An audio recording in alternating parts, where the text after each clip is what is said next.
Okay, welcome back again. We're going to talk a little bit tonight about Find a Grave. And so that and other cemetery sites, not just Find a Grave, but some other cemetery sites also, but mainly Find a Grave. And the reason behind this is that as consultants, because that's what most of us are, and that's what these classes are set up for, there's really three sites that we really need to know how to use. FamilySearch, of course, Ancestry, and I believe the third one would be Find a Grave. With these three sites and being able to use them, you can help so many people do so many things. And so this is one of the sites that's kind of overlooked a lot of times. And so I think it's worthwhile for us to take a minute or two and go through the site and make sure we know how to use it properly and understand it. And so that's what we're going to do tonight. Our goal is to kind of stress Find a Grave, even though there are other sites out there. And we'll talk about the demographics of the site, how it came to be, how it works, getting the most from it, give you some suggestions. We'll also look at Billion Graves, interment, net, and then also FamilySearch, things that FamilySearch has that can help us find grave records. Okay, so some demographics about Find a Grave. It was started back in 1995, and that doesn't sound like that long ago, but that's almost 20 years ago now. And it is an old site when you talk about the internet, because the internet really hasn't been around that long. So it's been here for a long time. James Tipton was the gentleman that started it, and he didn't start it as Find a Grave. He just started it as a website where he was posting some famous people's graves, and one thing led to another, and ultimately that other has grown to 226 million plus grave memorials. And so it is the big website online for grave memorials. You'll notice the picture shows 210. That was a picture taken, a screenshot taken sometime near the end of last year, and it's up to 226 million the other day when I looked it up again. In 2013, Ancestry bought the site. And that's actually a good thing because Ancestry has the funds to make sure the site continues to run as a free site.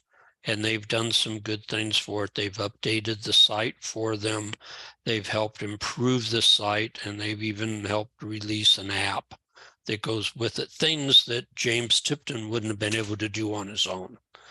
And so this is one of those times where, you know, sometimes we look at some big sites like Ancestry and think that they're all for money and that's all they care about, but they really do have some positive things that they do for people like this to continue to help provide a free site to all of us. Okay, three big questions that are often asked about Find a Grave. One, what's its purpose? Well, its stated mission, this is what's found on their website, is to help people from all over the world to work together to find, record, and present final disposition information as a virtual cemetery experience. So if you want a real definition of what Find a Grave does, that's what it does in their terms. Is it reliable? That's always the big question. And in general, I think the answer is yes. It's in general reliable. It can be very useful as a finding aid and for clues and to help us find other family members. But they do provide information and material that's usually of a derivative source. In other words, it's not original records. So you have to treat the records with a certain amount of care. And we'll talk about that a little bit. And is it a free site? Yes, it is truly a free site. There's one thing you can do that you can pay some money for, but other than that, Everything about it, anything that I've ever wanted to do has always been free on this site. Okay, so the disclaimer that we need to have to understand that Find a Grave is built by the community, by thousands and thousands of contributors. I have put grave memorials up on it. Anybody can do that. Data is not verified. They put that out in front so that you know for sure. The truth behind it is they have to trust what's being contributed. So therefore, there's going to be memorials out there that have false information. But for the most part, they're pretty trustworthy. When there's a photograph of the tombstone, that's wonderful. It's not required, though. And so you'll find a lot of memorials with no tombstone. Those are the ones that you have to have a little more, take a little more caution with, because you can't verify anything that's listed there as far as birth or death information, because you don't have a stone to compare it to. And so in this case, beware when you see a memorial without a headstone. Also, the memorials are made by a creator, and anybody can create these. You don't have to be related to the person that died. Anybody can do them. In fact, there's people that are a little bit over the top on this website. They wait for the newspapers to come out every night with their obituaries, and they rush to see if they can get them put up online, because they want to be people that have, you know, X number of memorials that Find a Grave. And so there's people fighting over the opportunity to put up our dead relatives. And that virtually happens for many of our ancestors the next day or by the next day. But the real bottom line of everything is verify, verify, verify. That's the way you should treat any site. But in general, this is really a good site for all of us. Okay, now getting the most from Find a Grave, one of the things that you need to do is register. And it's kind of like FamilySearch. It's a free registration. And what the registration is for is to allow you to do things at the website. And when you register, all you'll need to do is provide your name and email address, create a password, and then create a public name, the name that you want people to see for you. It's like FamilySearch. It doesn't really have to be your own name. It can be something else. It doesn't even have to pertain to your name. It's just how you want to be seen by people. Now, the one thing that I've always had issues with, but I think they've improved it recently, is the search engine on Find a Grave has always been a challenge for me up until now. And I do think it's getting better. The one thing about it is we get very used using FamilySearch, or especially Ancestry, a lot, to put something in and then we get all kinds of results. And, you know, buried in those results are always what we want, or often what we want. The trouble with Find a Grave is that if you spell let's say the name, if you spell the name a little different than it is recorded on the memorial, which could be maybe straight from the headstone, you're going to have a problem. If I'm searching for Markles over at Ancestry and I spell it with an L-E, I'll also get ALs for results. At Find a Grave, if I write Markle with the LE and it's an AL name, I'm not going to see it. And so there are some issues there that, you know, become a little bit difficult, and, you know, make things a little bit more difficult. And the real problem is what you need to know is what the person has on their memorial, which is often what was on the stone, but you're looking for the stone, so you're in a catch-22 situation. To know what's there, you'd already have to see it, and what you're doing is trying to find it. And so you have to be a little creative, you got to be a little patient with it, but I think they have improved their search engine since Ancestry took them over, and it's getting better, but it's one of those things you just have to be aware of. Now, there's two ways you can search on Find a Grave. One is you can just do a plain old search for a person, which is what we'll usually do 90% of the time. And sometimes that causes some real problems, mainly because of the way it's spelled either on the stone or the memorial, and it's different than what you expect. Or there's other information there that's different than what you expect. Okay, but searching for the person is usually, 99% of the time, that's probably how people use the site. But you could actually search by location. And that would help to thin out the number of results, and it'll help focus in on a certain location. And you can do different kinds of searches, like for just the last name and a general location. And if it's not Smith or Jones that you're looking for, you may have a small enough group of names that you can find the person you're looking for that way without really doing a search for the person per se, just searching for their last name in that general area.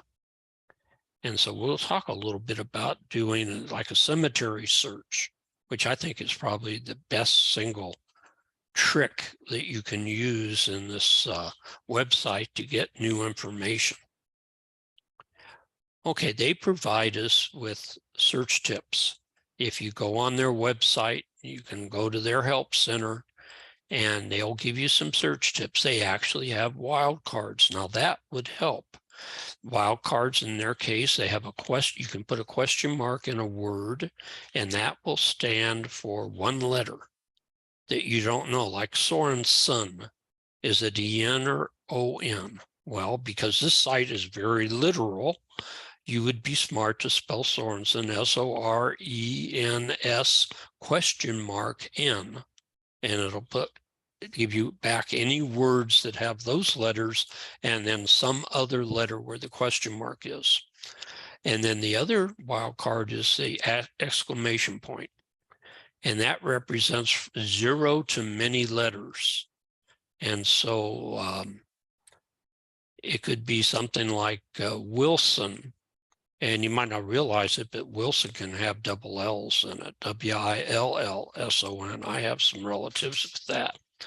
Well, if you put a question mark after Will, you'll get Wilsons and Wilkins and all kinds of different endings. They'll all be words that start with W-I-L in this case.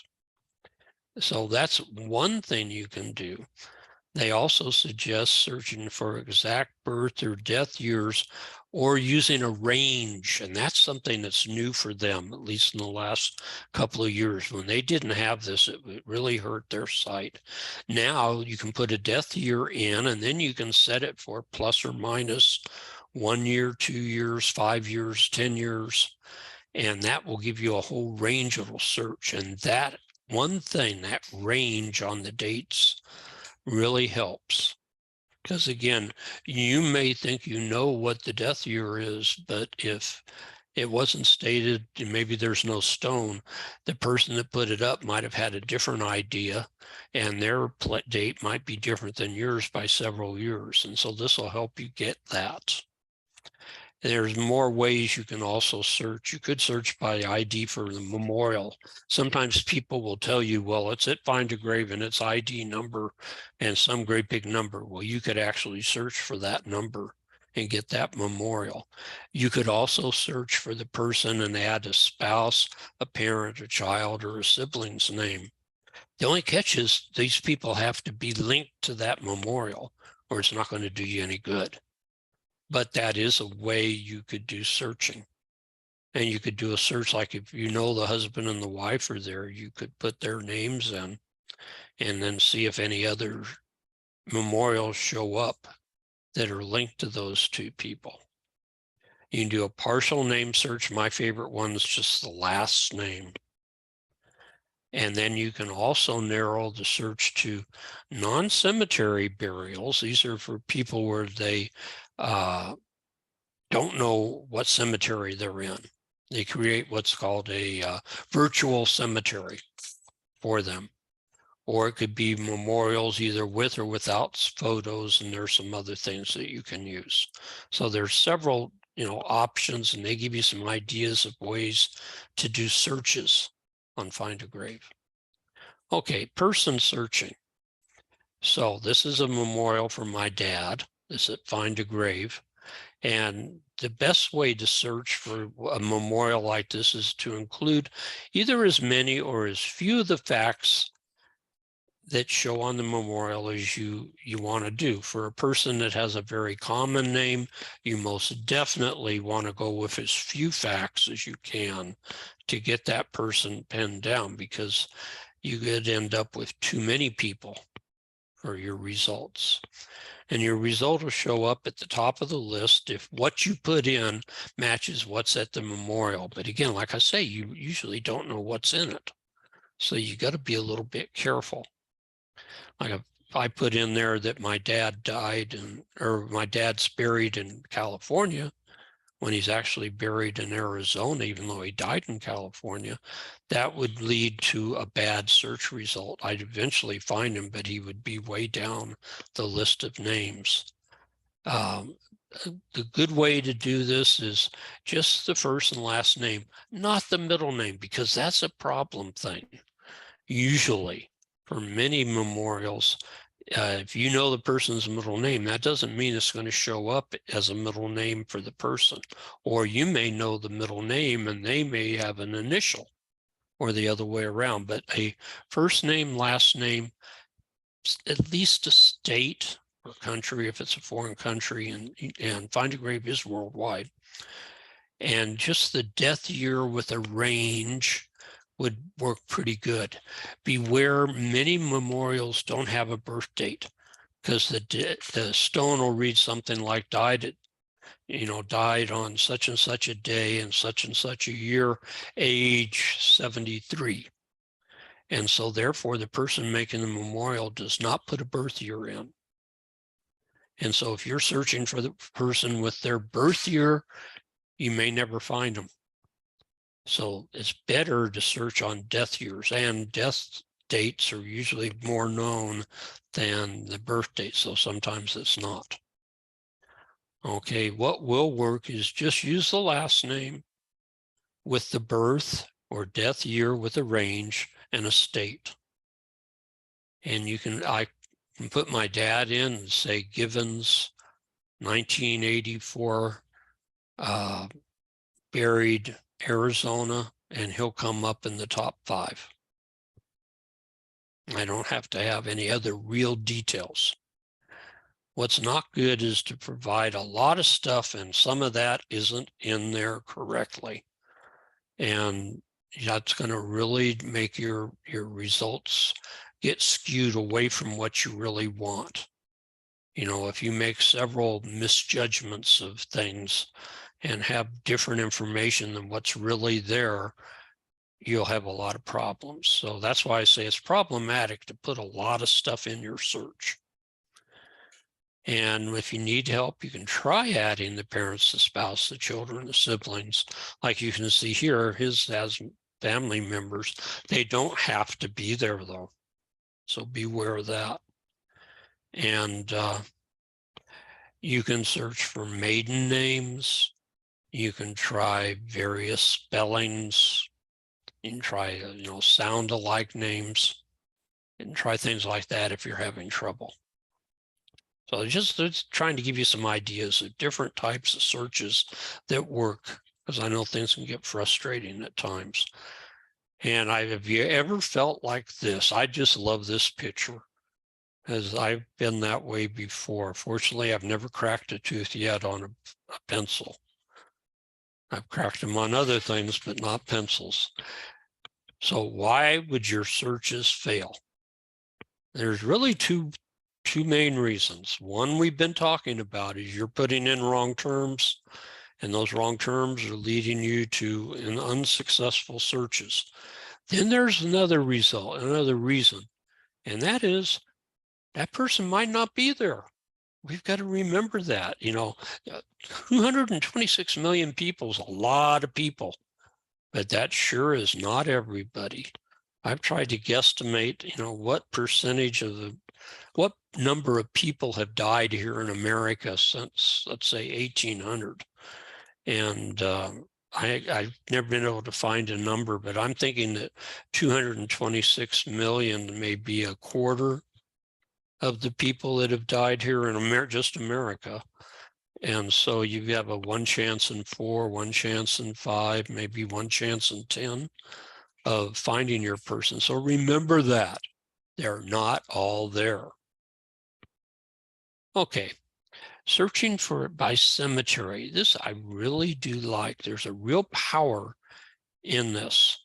And you'll see up at the top that of the page at Find a Grave, where I have the red arrow, that you can actually click and go find the cemeteries.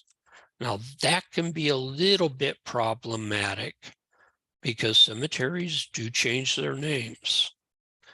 But there's actually 2 ways to search for them. One is by the cemetery name.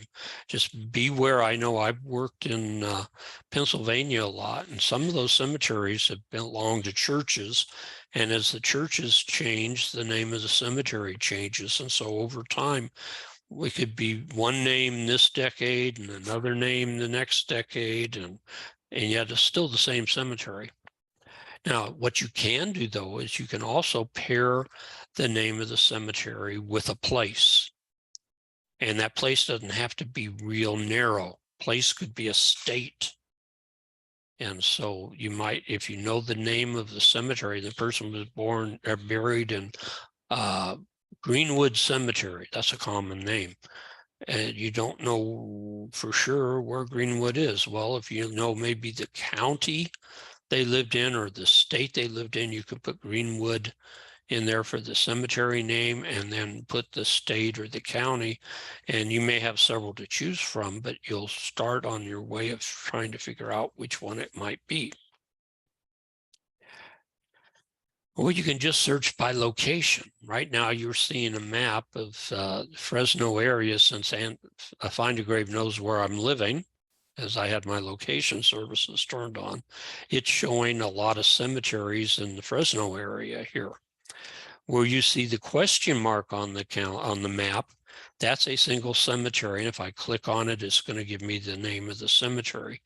If you see a number in a circle like the 18 down here by downtown Fresno, it's going to show you, in this case, 18 cemeteries that are all lumped into that one symbol. As I enlarge the picture, as I make it enlarged, then those circles with numbers go away and you get more question marks. It makes it easier to see the cemeteries. This can turn in handy if you know where the person died and you don't know anything about the cemeteries in that area. You can go get the map and do a search for location and then look at all the cemeteries around there and try to figure out where the person might be buried. The rule generally in genealogy is people, especially in the old days, got buried at a cemetery close to their house. So if you know where they live, you find the cemeteries closest to them, and one of those usually is where the body is.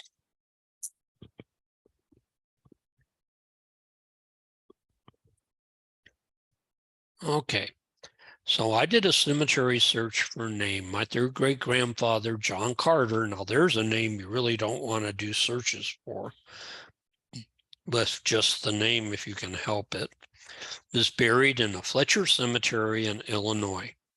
So I just did a search for Fletcher, and there were 220 Fletcher cemeteries. That kind of surprised me. I didn't think there'd be that many that had Fletcher in their name. And notice, like this second one here is Asbury Fletcher Watkins gravesite. So it doesn't have to just say Fletcher.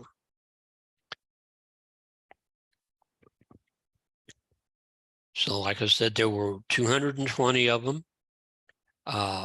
as you search through the list, remember that when it does a search for you, it's looking at about 500,000 cemeteries. So there's a lot of cemeteries in this database. So, I mean, you put in something like Greenwood, you're going to have hundreds, maybe thousands of them. Okay, and notice this first one up here, and this is a good example of what I've talked about. It's Alderson Cemetery, also known as Fletcher Cemetery down in West Virginia. So, you know, sometimes you have name changes, and if the people that have set these cemeteries up have been good about letting you know about the history of their cemetery, you'll catch some of those things. And then you might understand why you're looking for Fletcher, but you're really going to be in the Alderson Cemetery in that case. Okay, so the one I wanted turned out to be on the 4th page of the results. And my Fletcher Cemetery in Hancock County, Illinois is right there. Just a little small family cemetery that's now owned by the township. Okay, and when you look at these, you'll see some things about them. You'll see their name, a little bit about their location, like in this case, Hancock County, Illinois. Number of photo requests in Fletcher Cemetery, there's 3 photo requests. You'll see the number of memorials that have been made. This is a small cemetery. That Alderson Cemetery had 2,000 memorials. And this one only has 222. And then it tells us that 72% of the graves at this cemetery are photographed. Where up here at the Alderson one is only 52%, or this Fletcher one down in New Hampshire is only 50% photographed. So it gives you a little bit of a feel for that site. Okay, now to see more about the cemetery, we just have to click on the cemetery. So we'll click on Fletcher, and it will take us there. First, I want to talk a little bit about, browsing by location. If I wanted to browse for this, I put in Hancock County, Illinois. I didn't even put Fletcher in there. And then I just searched for Hancock County, and then I blew the map up until I finally was able to find Fletcher here on the map. Of course, I kind of knew where it was anyway, so it was easy to locate. Okay, as you zoom in on the map, the circles turn to question marks, and the question marks are single cemeteries. When you click on the question mark, this is what you see. You'll see, like in this case, Fletcher Cemetery, 222 memorials, 3 photo requests, same information, just in a different form. But what's nice now is I can look around it and see what the other cemeteries are. If for some reason Fletcher turns up to be not the cemetery I want, I've got some ideas now of nearby cemeteries. Okay, and then you can click on that cemetery name to actually go to the cemetery page. Okay, now another way to get to that cemetery page is from the person's actual memorial once you've found your person. So here's my John Carter, and he's in Fletcher Cemetery. And how do I get to see more about that cemetery? Well, I can go on their memorial and go down to where it says See More Carter Memorials. See, this is the real power why I'm talking about looking at a cemetery rather than just a single grave, because families tend to be buried together. And so I want to know about other Carters. And so in that See More area, I can see more Carters, and it'll tell me the names of anybody that has Carter in their name in this cemetery, or in all of Hancock County, or Illinois, or United States, or Find a Grave. I really don't want to see all the Carters and Find a Grave because there's probably 1 million of them. But it would really be instructive to see how many of them are in Fletcher Cemetery or how many are in Hancock County even. Okay, so you can choose the cemetery level or any of those other levels and click on it. Since you're on a Carter tombstone, it'll give you other Carters. And this is really, really a cool way to find other information, things you might be surprised about. So I clicked on the cemetery page, and here comes up the cemetery page for Fletcher Cemetery with a picture of the main gate, which is just a little gate because this is just a little country cemetery. And you can see a list of all the memorials. I can click on view all memorials, or the most recent ones that have been put up, or where I can actually add a memorial. That's if I have signed in with my account. That only works if you have an account because they want to keep track of who's adding memorials. On the far left, I can even get directions to it. And they'll show you that map and allow you to get a directional take on how to get there from your location, or they'll give you the coordinates, the GPS latitude and longitude, so that you can use it in your GPS machine. And you can also see all the nearby cemeteries. These aren't people, these are cemeteries down here. So they're showing you the closest cemeteries to this cemetery. And so this searching either of a cemetery, a city, a county for all the burials of a last name is probably the most valuable tool in Find a Grave for helping you find the rest of your family without actually having to search for them. So let's talk a little bit about the memorials themselves. It will include a headstone, hopefully, if somebody has provided it, but it's not mandatory. The names could include the maiden names for women, and you'll see their maiden name in italics. So this is one of my great aunts. And so she was born Mary Jane Carter. She married a Dooley, among others. And so their maiden name is shown. You'll also see an edit button if you have signed in. Anybody who has an account, if they see mistakes on a memorial, can record those mistakes so that they can be fixed. You don't get to fix them yourself. We'll talk about that in a little bit, but you can request changes. You can also click Save To, and it will copy all the text, the information in that gray box, anything down below, and what they call the biographical information, and also the information about the memorial, who created it, and the number for it, and all that will be copied to your clipboard. And then you can paste it wherever you want to paste it. And so it's a quick way to copy and paste the information, the written information, off of this web page.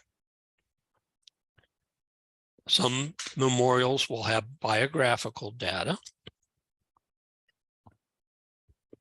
This one happens to include transcribed death certificate for Mary Jane Dooley, because that helps to verify what's up there and what goes with the stone. That's why the stone only says 1822 and the memorial says the 13th of March. And that's because the death certificate said she was 87 years, 11 months, and 26 days old. And somebody's taken the effort to go back and calculate what that is. It turns out to be 13th of March. And there may be more than just a headstone picture. There can be a lot of pictures there, several pictures. And so if there are other pictures, there'll be at least one other showing so that you know there are additional photos.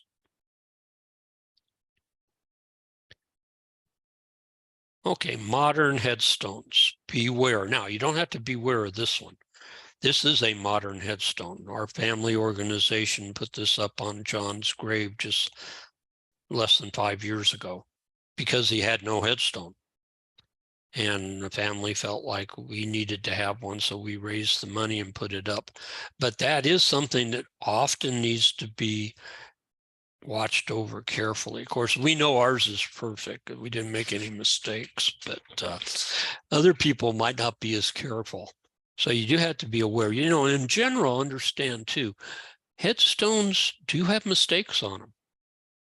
And it's sometimes the carver's fault. Sometimes it's the family not knowing any better and giving false information. And so headstones aren't 100% perfect. And of course, the person that knows the information the best is underneath it. And so they're not available to help. And so, you know, you have to be a little bit cautious. But when there's a modern headstone for somebody born hundreds of years ago, just take it with a little caution, because you don't know for sure how accurate that is. Okay, now the issue of no headstones. Here's John's brother, Richard Carter Jr.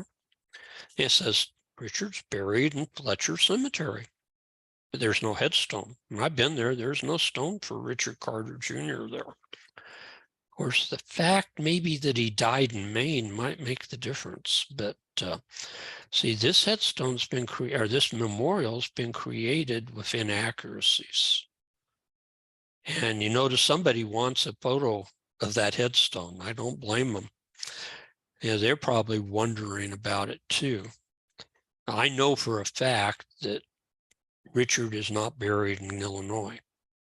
In fact, that beautiful picture, that portrait of him, hung in his house in Maine and was there after he died in Maine. And that's how we were able to get the picture. But that's a case where we would need to do some editing.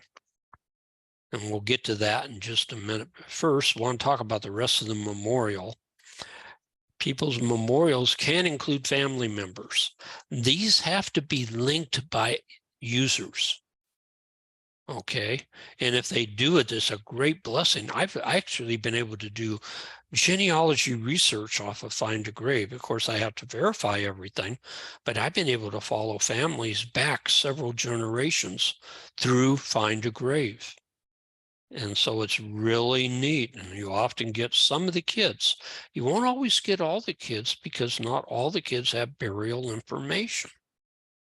And so sometimes, you know, if they says he has 5 siblings, well, actually, I think he has 9. And so it's my grandmother, actually. She has, I think, 9 siblings altogether, 8 others. And there's only 5 others here. So, you know, you usually find less than what there actually is. Very rarely do you get extra people that don't belong. You personally can connect. Like if you know the person's parents' memorial is in this Find a Grave, but they're not listed as the person's parent, you can go in and request that to be done if you've registered. And like I say, you need to verify everything, but these generally are pretty accurate.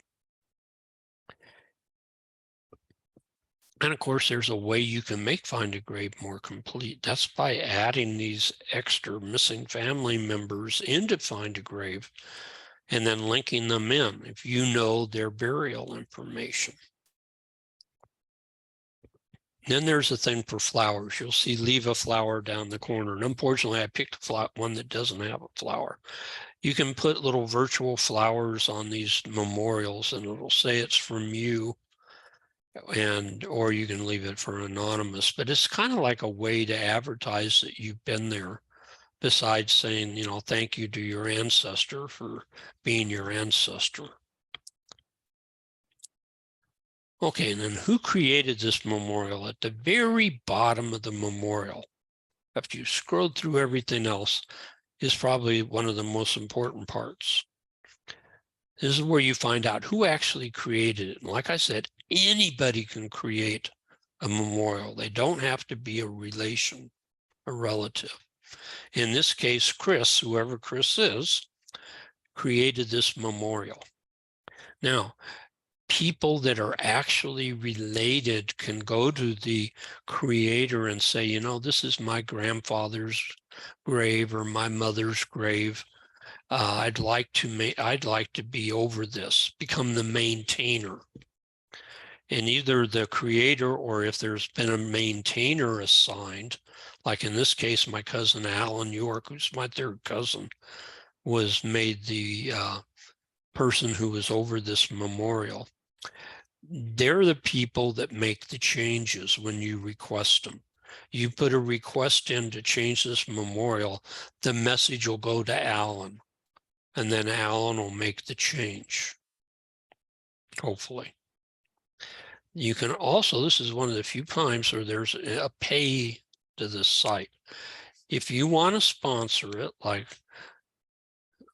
Dr. Andre here, one of my cousins, another one of my cousins, she didn't like to see the ads on the page, and for $5 per memorial, you can permanently remove all ads from that memorial, and she chose to do that.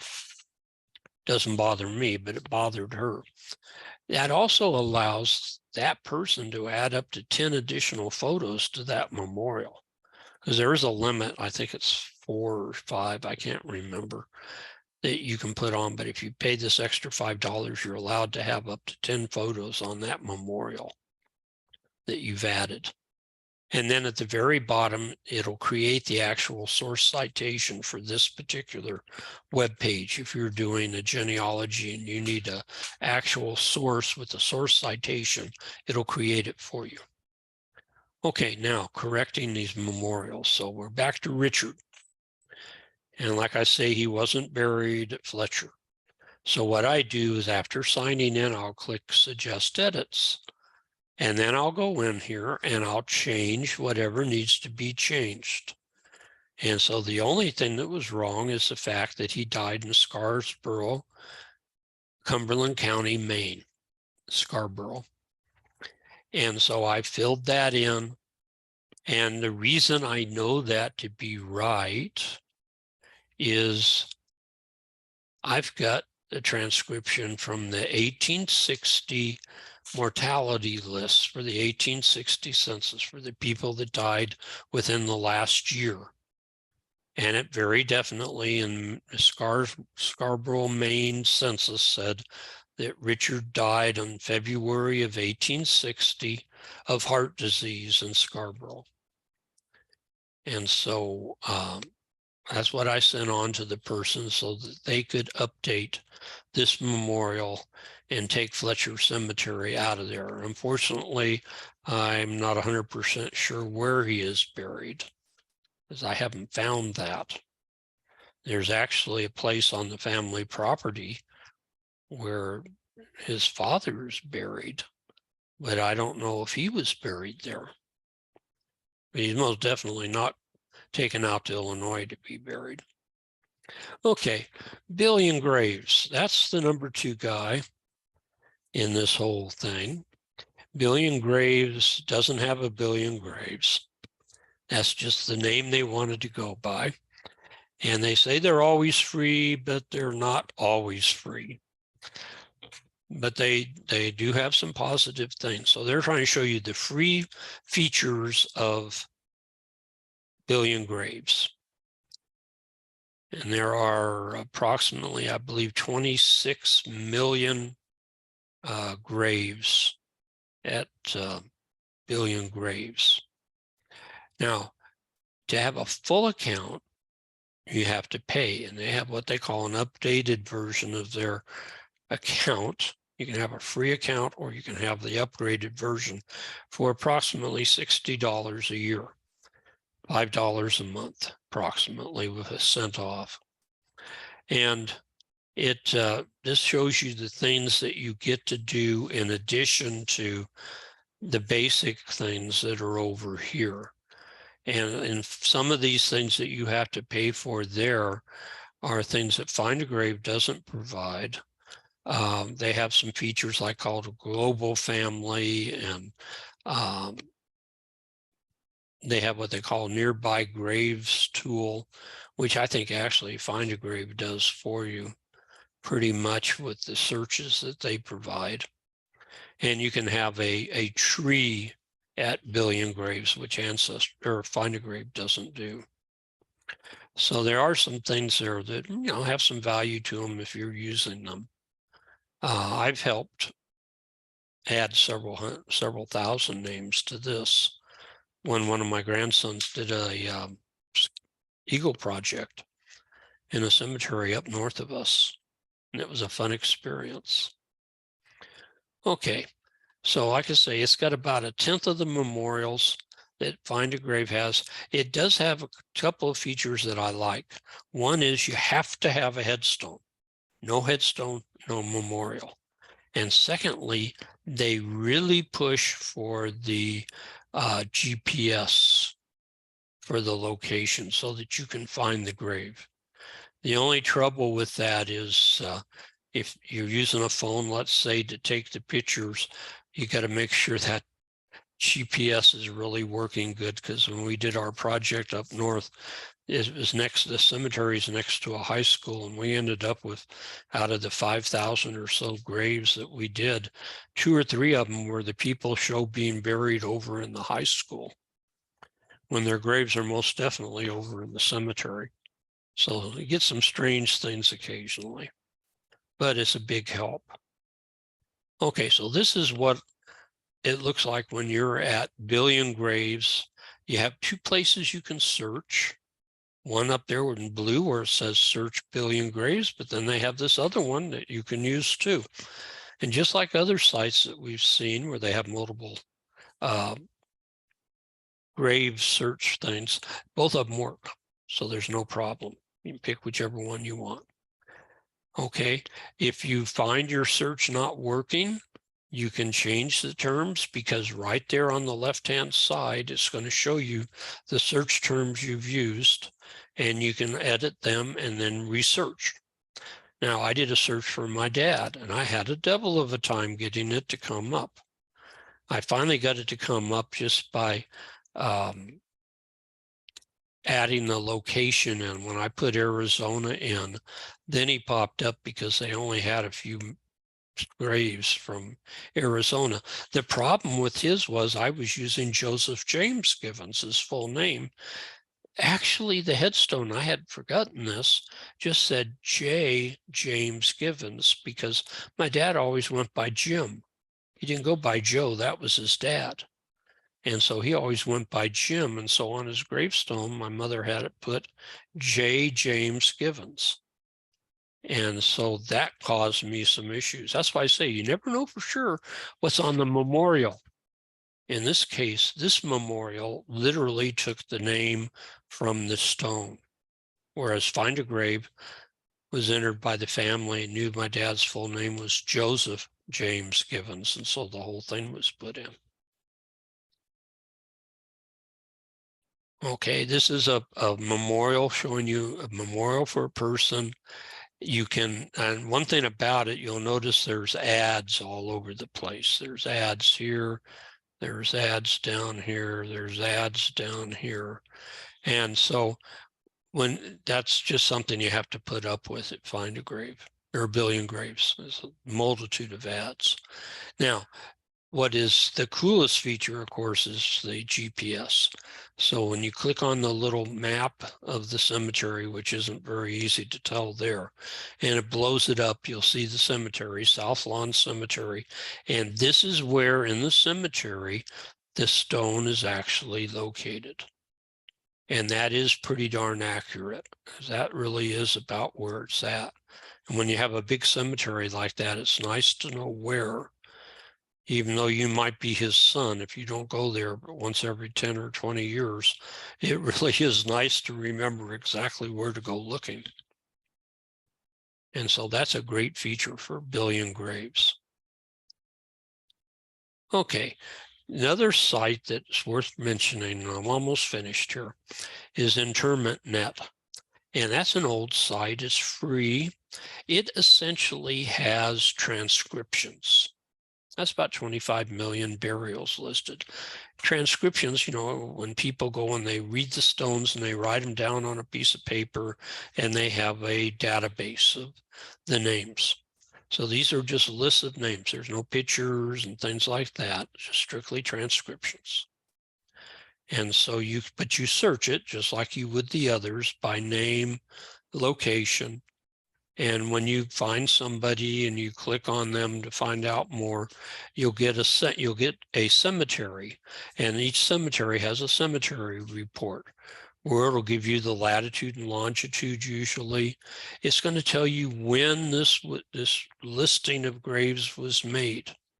In this case, it was done back in 2004. So, of course, anybody buried after that date is probably not in that cemetery is not going to show up.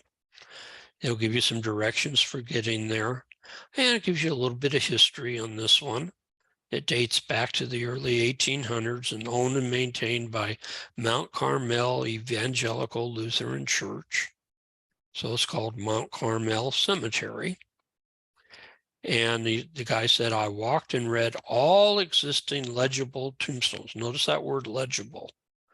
In March of 1999. So the ones that couldn't be read are not listed here.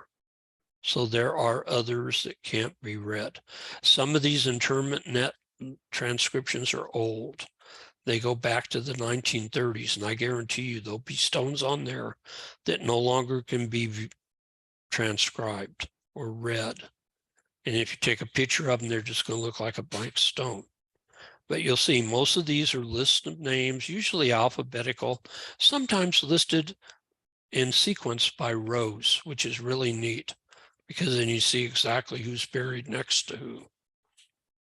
But that's how interment net works. Not as classy looking, but like anything else, if it's got your family and you need them and they're nowhere else, this is a great site. Okay, finding cemetery records using the wiki. This is a great way to also find cemetery records that may not be at Find a Grave or Billion Graves or Interment Net. So when you go in the wiki, click on search, and then on research wiki, the research wiki page will show up. I would just put, like if you're doing US research, the state to start with. Click on the state or type in the state, then click on it. And up will come the page, the research wiki page for the state. I just took that little topics column because what I then would do is I'd go over there and I'd click on cemeteries. And when I do that, this is what would come up for Pennsylvania in the research wiki with all kinds of links, and they're not all Billion Graves and Find a Grave, even though they're on there several times. There are a bunch of other links, and you may find what you're looking for in one of those other links. So it can become very helpful. And you could do this at the county level or even the city level. I pick the state level usually because you're going to find more things there. Okay, and last thing is you can also use the Family History Library catalog. And in the catalog, you may find things listed by location. And so in the wiki, they'll have a page on finding cemetery records in the catalog, and it will walk you through the steps to find them. Okay, that's cemeteries. So do we have any questions?